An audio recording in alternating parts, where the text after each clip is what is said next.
Hey folks, the second DLC for Time Stranger came out a few days ago, so let's talk about it. I once again started by getting all the new Digimon. I have to say that this DLC gave me a new appreciation for the designs of the Bancho Digimon. I think it was seeing them in action and having the models available to look at in detail that allowed me to notice how great these designs are. I know many people are not the biggest fans of Omnimon Merciful Mode, but personally I love this design. It manages to look quite distinct from regular Omnimon, whilst also retaining what makes Omnimon cool. It's a really majestic looking Digimon, and I'm glad that it's finally playable for Western Digimon fans that don't have access to the Chinese mobile games. The story this time around revolves around Hiroko, and her helping us gather the Bancho Digimon from other worlds to fight Parallelmon. We start in a similar way to the last DLC where Parallelmon attacks Bancholeomon and we are transported away. We wake up next to a sleeping Omnimon and meet Bancholeomon officially, and in other worlds Hiroko. We decide to collab together to beat Parallelmon. This whole collab thing was a bit cringe in my opinion, but that's pretty typical of Hiroko's character. After this, we once again start travelling through the doors in the Akashic back door. There's one new area in this DLC which is just a corridor full of doors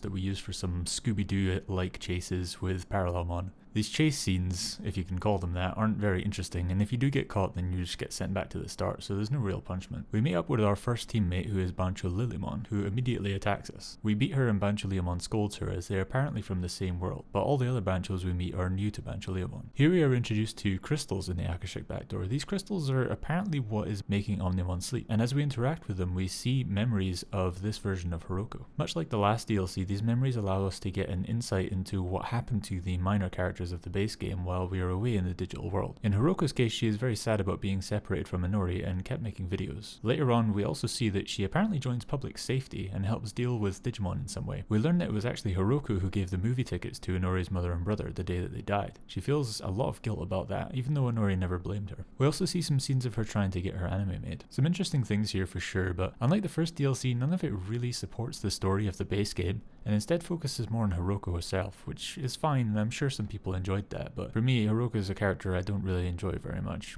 And there's also the problem that our version of Hiroko might not even have done any of this, so it feels a little disconnected compared to the scenes from the first DLC we saw, where the events described in the base game play out, like Ranamon's betrayal or Kosuke going back to public safety. So anyway, we return to gathering all the Banchos. We fight Bancho Stingmon, Bancho Golemon, and Bancho Mamimon. All of them had personalities and voices that fit them very well, and I enjoyed the performances. In particular, I liked Bancho Mamimon, who believed that Bancholeomon was a fake Bancho, and that was his reasoning for attacking, rather than the test of strength that the others chose, which made him a little bit more unique and interesting. The fights themselves are just basic fights with buffed health bars, so more could have been done here by giving them special moves or stat buffs or something, but overall it was fine. After we gather everyone and go back to the sleeping Omnimon, who is now awoken thanks to us dealing with the crystals, we select one Bancho to come with us as we hunt down Parallelmon, and I chose Bancho Mamimon since he was my favourite personality. Parallelmon keeps running from us, so Omnimon tells Hiroko that she must use her new ability to control the crystals so that we can catch him. This ability is a very typical power of friendship thing, which can be done well sometimes, but in this case I don't really think it was. Part of the problem of having a very powerful villain like Parallelmon is that they usually have to make some kind of mistake to lose, and in this case Parallelmon is using these crystals that Hiroko can overload with her wishes, and that's a result of him underestimating the limits of the crystals. It's a bit annoying that we have to travel around all the crystals twice in this DLC. It's a classic case of reusing assets and areas to make development easier. I guess all the little Parallelmon that was running around the second time around made it slightly more interesting, but it was basically just the same thing with different cutscenes. When all the crystals are dealt with once again, we finally get to see Omnimon digivolve to Merciful Mode. They are really nailing the digivolution scenes in Time Stranger, as they always look incredible, and the Merciful Mode digivolution was no exception. With that, it's once again time to fight Parallelmon. This time he uses a couple of members from the D Brigade, Tankdramon and Darkdramon.